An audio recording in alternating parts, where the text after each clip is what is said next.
महाराणा प्रताप मेवाड़ के महान योद्धा अपने अदम्य साहस और स्वतंत्रता की भावना के लिए जाने जाते थे। उनके समय में मेवाड़ पर मुगलों का दबाव था, लेकिन महाराणा ने कभी सिर झुकाने के बजाय संघर्ष का मार्ग चुना। यह कहानी एक गुप्त संदेशवाहक और मेवाड़ की रानी अजबदे की बुद्धिमानी के इर्द गिर्द घूमती है। हल्दी घाटी के युद्ध के बाद महाराणा प्रताप अपने घोड़े चेतक के बलिदान के बावजूद युद्ध की रणनीति बनाने में जुटे थे। उनके दरबार में सभी सेनापति और रानी अजबदे बाई उपस्थित थीं। रानी अजबदे ने कहा, स्वामी, मुगलों ने मेवाड़ के किलों की गुप्त जानकारी पाने के लिए जासूस भेजे हैं। हमें अपने गुप्त संदेशवाहकों को सतर्क करना होगा। महाराणा प्रताप बोले, रानी साहिबा, आपकी चिंता उचित है। हमें गुप्तचरों को पहचानना होगा और हमारी योजनाओं को सुरक्षित रखना होगा। दिन एक गुप्त संदेशवाहक चित्तौड़ से आया।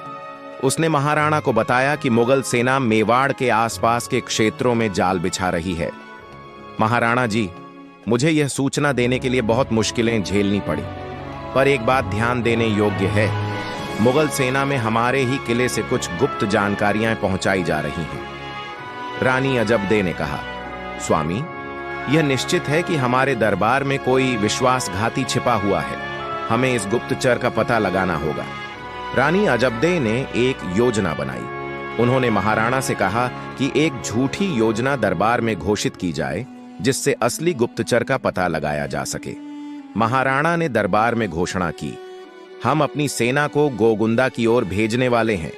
वहीं से हम मुगलों पर हमला करेंगे। गुप्त रूप से महाराणा ने अपनी सेना को कुंभलगढ़ की ओर भेजा, जो असली रणनीतिक स्थान था। कुछ दिनों बाद मुगल सेना गोगुंदा की ओर बढ़ी, लेकिन वहां उन्हें कोई सेना नहीं मिली।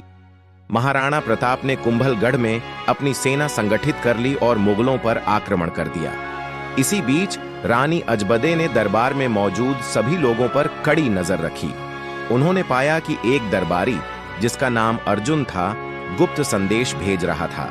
रानी ने उसे पकड़कर महाराणा प्रताप के सामने प्रस्तुत किया। अर्जुन ने अपनी गलती स्वीकार की और बताया कि वह लालच में आकर मुगलों का साथ दे रहा था। महाराणा की विजय और रानी की बुद्धिमत्ता, महाराणा प्रताप ने अर्जुन को सजा देकर एक मिसाल कायम की। रानी अजबदे की सूझबूझ और उनके साहस ने मेवाड़ को एक बड़े संकट से बचाया।